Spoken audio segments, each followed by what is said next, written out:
When thinking of the common good for society, some mistakenly reduce that to the material things that we share. You're a piano player and all of your practice is paying off. You sit down and play a melody by Mozart.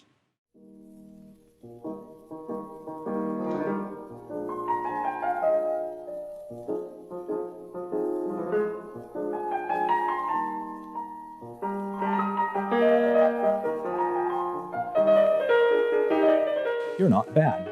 You throw in a flourish or two.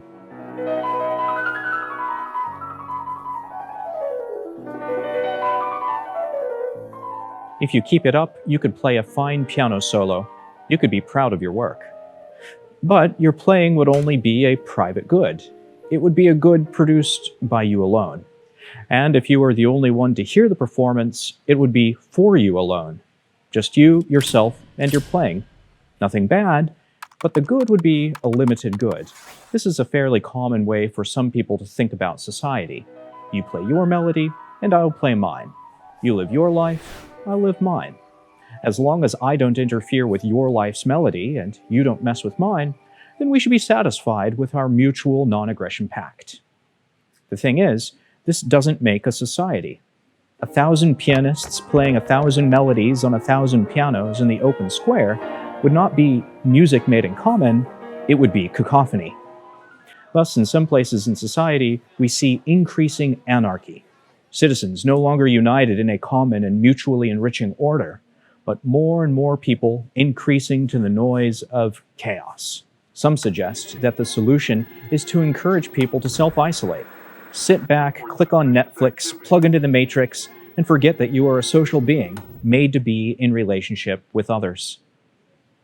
But 1,000 pianists playing 1,000 melodies on 1,000 pianos in the privacy of their own homes would not make a community of musicians. Each player would be individualized, privatized, and entirely atomized, a self-enclosed world of music, thinking of his own good and not that of others. Egoism is inhuman, which is why so many isolated people are lonely and unhappy. What's the solution? Mozart points the way. When Mozart conceived of his 22nd piano concerto, he saw it as a good that included and incorporated the individual good, but also went above and beyond it by creating a common good. You sit at the piano again and play Mozart's melody according to Mozart's directions. Now, from the beginning, you are already playing with others. The strings quietly accompany you.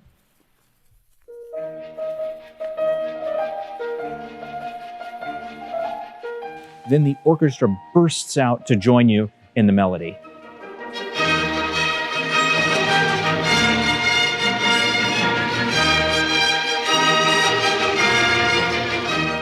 The common good is some good that has 4 characteristics. It is specific, it is objective, it is corporate, and it is shareable. That is, orchestral music, like the common good of society, is specific. It is some identifiable good that really exists. Orchestral music, like the ordering of society, is objective.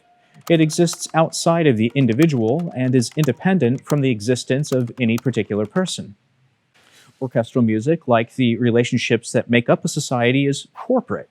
It exists only within some community that is united corporately. A piano player alone cannot make a concerto all by himself. He plays only in harmony with others, each playing his own part, whether horns or woodwinds, violins, or the piano. The orchestral music, like the good of society, is shareable. Many people can participate, enjoy, or use it simultaneously, each according to his ability, and the good is not diminished by being shared.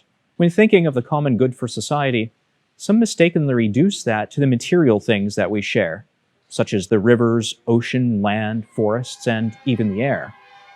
This would be like reducing the common good of an orchestra to the music hall, its seats, music stands, and air conditioning. These things are common goods for people in a meaningful sense. However, all material things are limited. There are only so many seats in an orchestra hall.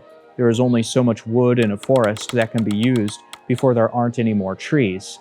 And goods supplied by a government, whether healthcare or electricity, must always be finite, no matter how high the tax rate is.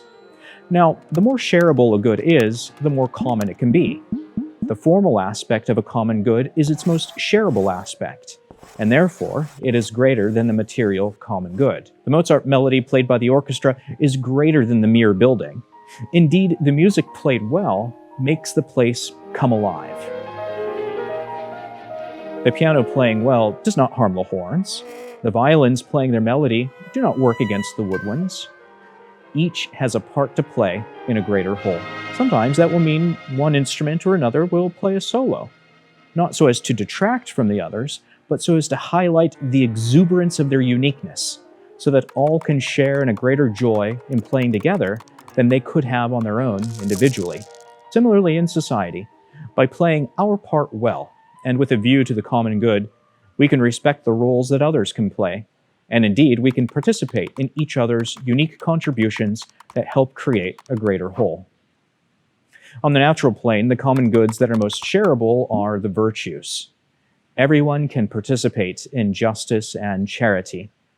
And in fact, virtue is a good that increases the more it is shared. But what is the greatest common good of all? The good which is most shareable, most inexhaustible, and is the highest good. The highest common good is God, in whose goodness we can all share, because He first gave everything to us. And that means we have to thank God for Mozart.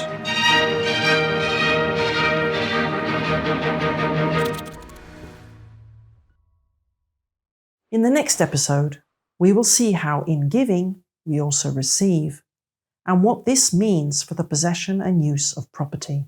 If this is the first episode you've watched, we recommend you watch the introductory episode of this series next.